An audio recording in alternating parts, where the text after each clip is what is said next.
అందరికీ నమస్కారం.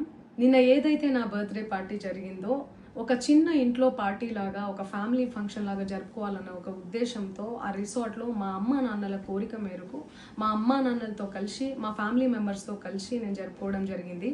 అక్కడ మా అమ్మా నాన్న ఫ్రెండ్స్, మా ఫ్యామిలీ ఫ్రెండ్స్, మా టీమ్ మెంబర్స్ మాత్రమే ఉండడం జరిగింది. అండ్ అట్లనే లిక్కర్ ఉండడం జరిగింది, సౌండ్ సిస్టమ్ ఉండడం జరిగింది.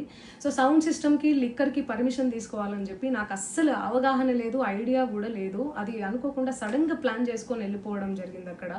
సో అందుకు నాకు అవగాహన లేదు, లేకుంటే నేను డెఫినెట్లీ నేను తీసుకునేదాన్ని. నాకు అసలు గైడెన్సీయే లేదు. ఎవరైనా గైడ్ చేసినా కూడా నేను పర్మిషన్ తీసుకునేదాన్ని, లేకపోతే నేను ఎందుకు ఇలా తెలిసి చెయ్యను కదా. సో ఇదంతా ఇలా తెలిసి అయితే నేను తప్పు చేయలేదు, తెలియకుండా ఇది జరిగిపోయింది. అండ్ అక్కడ లోకల్ లిక్కర్ తప్ప అసలు వేరే ఏ ఇతర పదార్థాలు, మత్తు పదార్థాలు కానీ వాడడం అసలు జరగలేదు. అక్కడ దొరకలేదు కూడా, పోలీసులు సెర్చ్ చేసినా కూడా. అండ్ అక్కడ ఎవరికైతే పాజిటివ్ వచ్చింది అని చెప్పి పోలీసులు చెప్తున్నారో ఆయన ఎక్కడో ఒక చోట తీసుకున్నాడు, ఎప్పుడో తీసుకున్నాడు అని చెప్పి తేలిందని చెప్పి పోలీసులే చెప్పారు. అండ్ అది ఇన్వెస్టిగేషన్ కూడా జరుగుతుంది.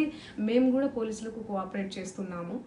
అండ్ నేను ఎందుకు ఇలా చేస్తాను, అసలు నాకు తెలిసి ఎందుకు చేస్తాను, మా అమ్మా నాన్నలతో దట్టు మా అమ్మా నాన్నలు పెట్టుకొని ఇలాంటివి నేను ఎంకరేజ్ చేస్తానా, ఇలాంటివి చెప్పండి. అండ్ ఒక రోల్ మోడల్